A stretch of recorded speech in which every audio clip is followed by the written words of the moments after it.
नमस्कार साथियों। Easy easy life कि ये नहीं पढ़ा तो क्या पढ़ा कि इस सीरीज में आपका हार्दिक स्वागत है।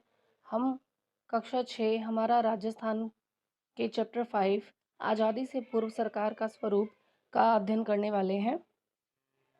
विभिन्न रियासतों में शासक शक्ति का सर्वोच्च केंद्र होता था, जिसे राजशाही शासन कहा जाता था। प्रमुख मंत्री को दीवान कहते थे। बख्शी सेना को वेतन देने तथा सेना संबंधी अन्य कार्यों की जिम्मेदारी बख्शी की होती थी।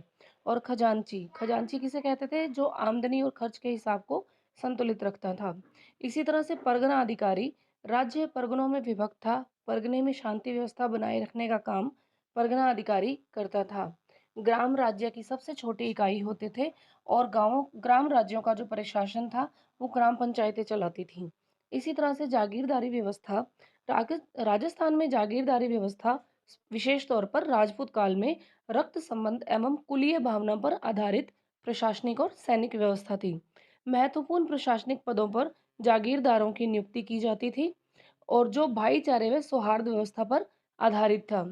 मुगलकालीन जागीरदारी व्यवस्था मध्यकालीन जागीरदारी व्यवस्था में शासक मुगल मनसबदार बन गए थे। जागीरदारों पर निर्भरता कम हो गई थी और सेवक स्वामी जैसा व्यवहार होने लगा था। यानी कि जो मनसबदार मुगल मनसबदार बने जो शासक थे, वो जागीरदारों पर उनकी निर्भरता कम हो गई थी और इनके बीच में एक सौहार्दपूर्ण व्यवहार की जगह पर सेवक स्वामी जैसा व्यवहार होने लग गया था।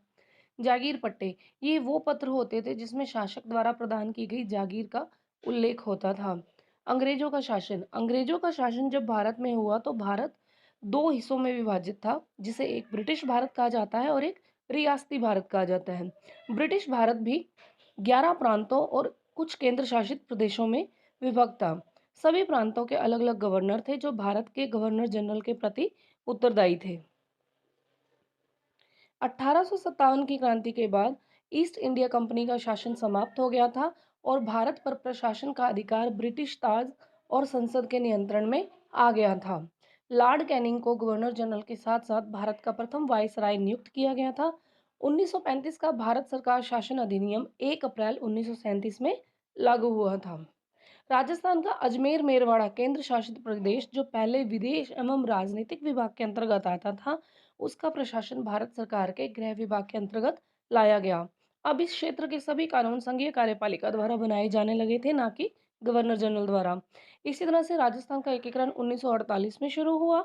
राजस्थान की प्रथम विधानसभा के लिए 1952 में चुनाव हुए और टीकाराम पालीवाल प्रथम निर्वाचित मुख्यमंत्री बने। तो आज के लिए इतना ही। जुड़े रहिए इजी इजी लाइफ के साथ और लाइक शेयर और सब्सक्राइब करना ना भूलें। मिलते हैं जल्द ही एक नए चैप्टर के साथ। धन्यवाद।